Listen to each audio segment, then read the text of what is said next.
Assalamualaikum warahmatullahi wabarakatuh. Halo semuanya, selamat datang pada video pembelajaran kali ini. Dalam kesempatan kali ini kita akan membahas topik yang penting dalam dunia pendidikan, yakni terminologi peserta didik. Istilah ini sering kita dengar, tetapi apakah kita sudah benar-benar memahami maknanya? Sebelum memulai videonya, izinkan saya untuk memperkenalkan diri dan memperkenalkan anggota kelompok. Perkenalkan, nama saya Hana Nur Aziza dengan NIM 2301174, dengan rekan saya Sally Ananta dengan NIM 2307898, Siptiani Devi dengan NIM 2301084, dan Siti Masufa Nur Aini dengan NIM 2301107. Teman-teman, kalian udah tahu belum sih apa itu peserta didik?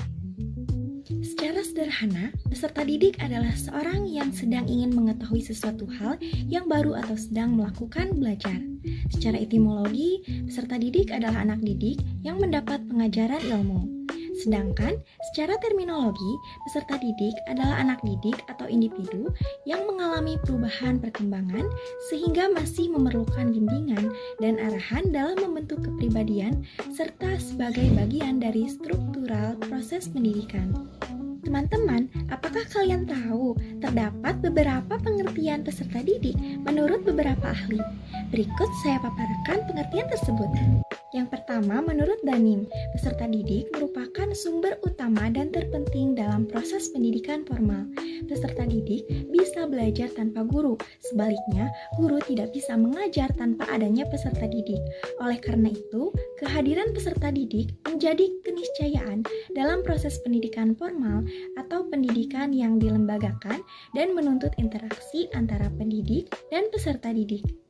Di samping itu, Hamalik menjelaskan bahwa peserta didik merupakan salah satu komponen dalam pengajaran, di samping faktor guru, tujuan, dan metode pengajaran. Di lain pihak, Abu Ahmadi juga menjelaskan tentang pengertian peserta didik, yaitu peserta didik adalah orang yang belum dewasa dan memerlukan usaha, bantuan, bimbingan orang lain untuk menjadi dewasa, guna dapat melaksanakan tugasnya sebagai makhluk Tuhan, sebagai umat manusia, sebagai warga negara, sebagai anggota masyarakat, dan sebagai suatu pribadi atau individu.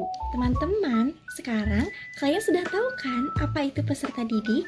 Berdasarkan beberapa pendapat tersebut, dapat disimpulkan bahwa peserta didik adalah seseorang yang mengembangkan potensi dalam dirinya melalui proses pendidikan dan pembelajaran pada jalur, jenjang, dan jenis pendidikan tertentu.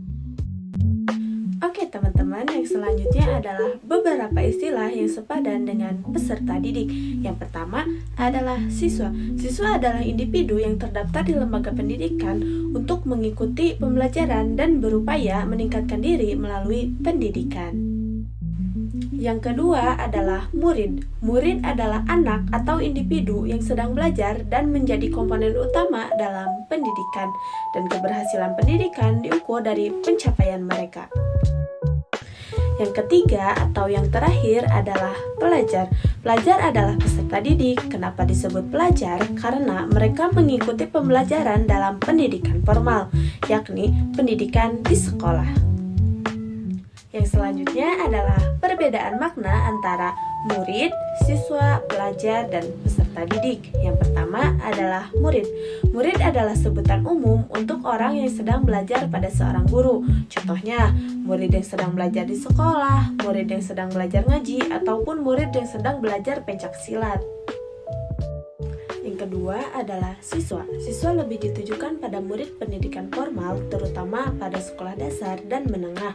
Contohnya, siswa SD, siswa SMP, dan siswa SMA. Yang ketiga adalah pelajar. Pelajar menunjukkan status individu yang sedang belajar di lembaga pendidikan formal, terutama pada tingkat dasar dan tingkat menengah. Yang keempat atau yang terakhir adalah peserta didik. Peserta didik mencakup semua orang yang sedang belajar, baik murid di sekolah maupun siapa saja yang sedang mengikuti pendidikan, baik formal maupun non-formal. Baik, pembahasan selanjutnya adalah ciri umum peserta didik. Yang pertama, anak bukanlah miniatur orang dewasa. Anak bukanlah miniatur orang dewasa, namun anak merupakan bagian dari orang dewasa. karena nantinya anak-anak ini akan beranjak menjadi dewasa melalui tahap-tahap pertumbuhan dan perkembangannya.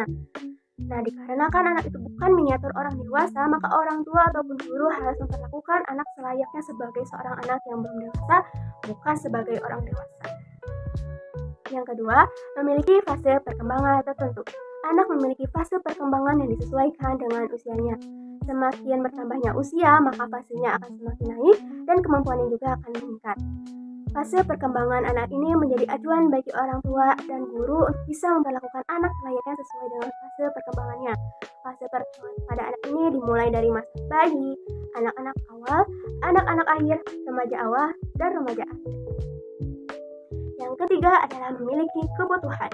Setiap anak memiliki kebutuhan yang berbeda, tapi setiap anak memiliki hak dan kewajiban yang sama. Secara garis besar, kebutuhan peserta didik dapat dibedakan menjadi beberapa hal. Yang pertama, kebutuhan fisiologis, kemudian kebutuhan rasa aman, kebutuhan akan rasa memiliki dan rasa kasih sayang, kebutuhan atas penghargaan, dan kebutuhan akan aktualisasi diri. Selanjutnya adalah ciri khusus peserta didik.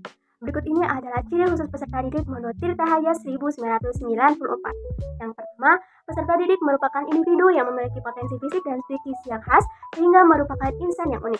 Yang kedua, peserta didik merupakan individu yang sedang berkembang yang membutuhkan bimbingan individual dan perlakuan yang manusiawi. Yang ketiga, peserta didik adalah individu yang memiliki kemampuan mandiri sehingga pendidik harus memberikan kesempatan dan mendorong peserta didik agar setapak demi setapak dapat berdiri sendiri dalam segala hal. Kemudian, ciri-ciri anak didik menurut Edi Suwardi 1984. Yang pertama adalah kelemahan dan ketidakberdayaan. Anak itu sudah dilahirkan dalam keadaan lemah dan tidak berdaya. Kelemahan dan ketidakberdayaan itu akan hilang berkat pendidikan.